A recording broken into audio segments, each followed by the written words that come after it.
જેના વડવાઈએ એની કમાણી પડી હોય તો આયા આકલો મરાય બાકી રાકા ભિખારા છે આયા આકલો ન મરાય બાપ અને કદાચ આયા રામદેવનો દીકરો બોલાવે એ સાહેબ કદાચ તાણ આવી હોય અને કદાચ વર્ષો પહેલા એના વડવાઈ અડાડે મૂકી હોય મુઠ્ઠીદાર હાટું ગીરવે મૂકી હોય ને એ તો આકલો ન મારે નકર એની દેવી આવે બાપ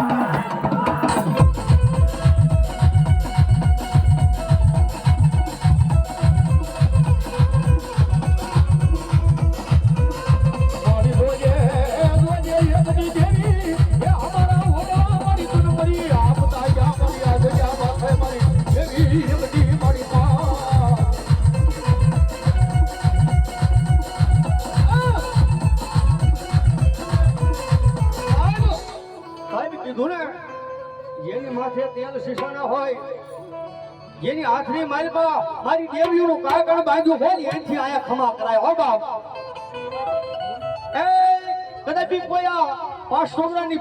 કદાચ સીમાડે એનું ધર્મ મૂકીને આવ્યા હોય એનથી આકલો ન મરાય કદાચ એના કાંડે એની દેવીઓ એના કાંડે એના વડવાનું કદાચ ધર્મ બાંધીને આવ્યા હોય ને એ ભૂ અહીંયા થોડી હજી બાંધી દીધો ભૂ આકલો ન મરાય